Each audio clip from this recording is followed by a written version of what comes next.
What if One Piece just introduced a character who could make Kaido look like old news? The second Loki appeared in episode 1160, chained up in that frozen Elbaf darkness, the entire conversation around One Piece shifted instantly. Not because he threw a punch, not because Oda gave us some giant flashy battle, just a reveal, a silhouette breaking into full view, and somehow that was enough to send the fandom into absolute chaos. The crazy part is how deliberate this introduction feels. Oda has spent years conditioning us to expect massive payoffs from long-term setup, but Loki's reveal hits different. This isn't another mysterious figure standing in the background looking cool for 2 panels. The man shows up bound like some ancient world-ending threat, casually introduces himself as the sun god, and suddenly every power scaler on the internet loses their mind. And honestly, I get it. The design alone is absurdly effective. The blindfold, the scale, that insane physical presence. He looks less like a giant prince and more like something Elbaf had to seal away because letting him walk free would become everybody's problem. This is one of those rare One Piece reveals where the anime actually amplified the source material in a huge way. That voice acting choice was genius too. The second people realized Loki was voiced by the same actor as Gojo, Gray, and Bruno Bucciati, it was over. Social media lit up immediately. You had reactors freezing mid-sentence trying to place the voice. One reaction literally went from confusion to full-on simping in like 3 seconds. That smooth delivery completely changed the vibe of the reveal. And this is where things get controversial. I think a lot of the current Loki hype has less to do with what he's actually done and more with presentation carrying the entire conversation. Yeah, I said it.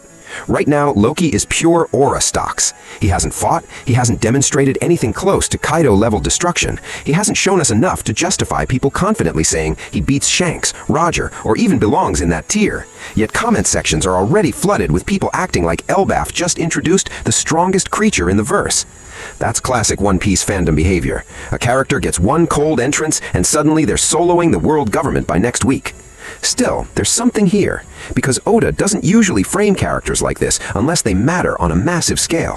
Think about how carefully this reveal was staged. The horror-like buildup, the giant wolves, the frozen atmosphere, the ominous music shift, then boom, there he is. That's not random, that's Oda screaming at us that this guy changes things, and the reactions prove how well it landed. One reactor straight up said this felt like the true beginning of Elbaf. Another admitted the music and direction gave them chills, even though Loki hadn't actually done anything yet. That's powerful storytelling. When a character can dominate the emotional temperature of an episode just by existing, that's elite character construction. And then there's the funniest part of all this. This absolute monster of a man was the same guy who wanted to marry Lola, and the internet has not let that go. People are out here debating whether Lola made the smartest decision in One Piece history. The jokes are relentless. Half the comments are basically saying she saw this 20-story Norse god and immediately decided preserving her spine was the better option. Honestly, fair.